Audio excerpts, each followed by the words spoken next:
खाए। कहा कैसे खाए? भगवान बुद्ध भगवान कहते हैं, उनके शिष्य कहते गुरुदेव ये अजगर यहाँ पर पड़ा है, जिंदा है, ये चींटी इसको खा रहे हैं। तो कहते हैं हंस दिए गुरु महाराज जी भगवान बुद्ध। कहा आप हंस रहे हो, हमें उत्तर दे दीजिए। कहा अच्छा सुनना चाहते हो तो सुनो। ये जो अजगर है यह पिछले जन्म में झूठा गुरु था, कहता था मेरे पास ज्ञान है और अपना शिष्य बना लिया और ज्ञान नहीं था और तुम्हारा धन हड़पता रहा। लेकिन जब तुम्हारा शरीर छूटा, गुरु का भी शरीर छूटा, तो यह अजगर बना है 84 में। और ये शिष्य जो है इसके चींटी इसके शिष्य है। तो ये नौच नौच के इसको खा रहे हैं, पूछ रहे हैं कि तुमने जो है हमें झूठा ज्ञान दिया और हमें जो हमारी संपत्ति भी दी, लेकिन हमें न ज्ञान ही दिया ना कुछ दिया। तब यह अजगर बना है गुरु और चेला जो है चींटी बने हैं। इसलिए हम ये नहीं कह रहे किसी की निंदा, कोई ज्ञान की। भगवान शंकर ने क्यों कहा कि, और भगवान राम जी ने क्यों कहा और एक गुप्त मत सभी कहकर जोरी, शंकर भजन बिना नर भक्ति न पाओ मोरी।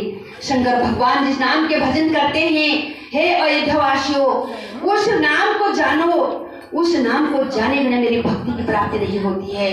जब तक उस ज्ञान को नहीं जानोगे अपने आंतरिक जगत की बात है ये।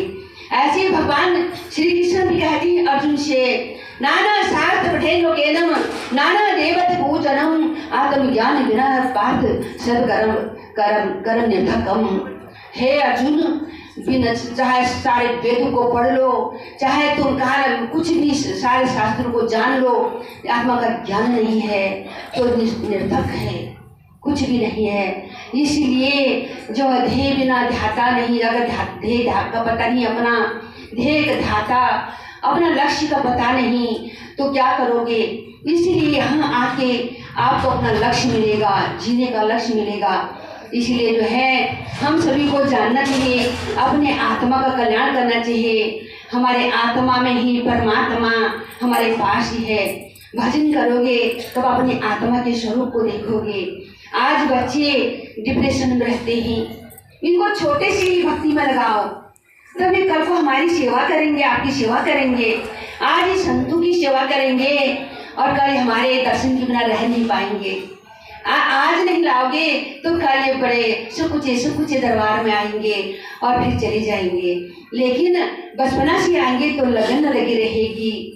आज हमारी बहन के लोग इतने आ रहे हैं, हमको देख के कहते हैं बाई जी हमारे हृदय में बस गई हो, हृदय में बस गई हो। उनका इतना प्रेम है संतों के प्रति और वो हमारे ये नहीं जानते बाई जी का सही क्या है। जो हमारा स्वभाव है उसको जान जाते हैं कि साधु हमारे लिए आए हैं और निर्मल मन है उनका, निर्मल मन है। तभी तो आप लोग जो है लगे हो गुरु महाराज जी की सेवा में। तो हमको अपने आत्मा का कल्याण करने के लिए ऐसे ही निर्मल मन। तो मैंने कहा बहन जी जो है संतों से प्रेम तो अच्छा है, संतों से प्रेम तो ईश्वर की प्राप्ति होती है। अगर संतों का ध्यान आ जाए तो उसमें भी मोक्ष है, क्योंकि तुमने पर जो है परमात्मा के दर्शन जो है हो जाएंगे। राम जी ने कहा कि मेरे दर्शन का नहीं तो संतों में देख। हमारे वेद शास्त्र कहते हैं साधु चाहे कैसा भी नहीं है, ऐसा नहीं है रावण भी साधु बन के आया था, माता सीता का हरण करके ले गया था। इसलिए सब एक जैसी नहीं होती संसार में। जाते ही गया में तो कपड़ा पहन गया दो भगवा तो साधु बन गए, लेकिन आत्मा का ज्ञान नहीं है तो साधु नाम के साधु रह जाते हैं। साधु तो पूजा साधना करता है, तपस्या करता है, भजन करता है और भजन में लीन रहता है, अपने गुरु बदन में विश्वास करता है, तब जाके साधु है, अपने आत्मा को साध लिया है। इसलिए हम जो बड़े भाषणी हमको सच्चा दरबार मिला है और वही ज्ञान मिला। माता पार्वती जी पूछते हैं भगवान शंकर जी से कि प्रभु ज्ञान बताइए मुझे। तो भगवान शंकर कहते हैं कि राम नाम सबसे सरल अभी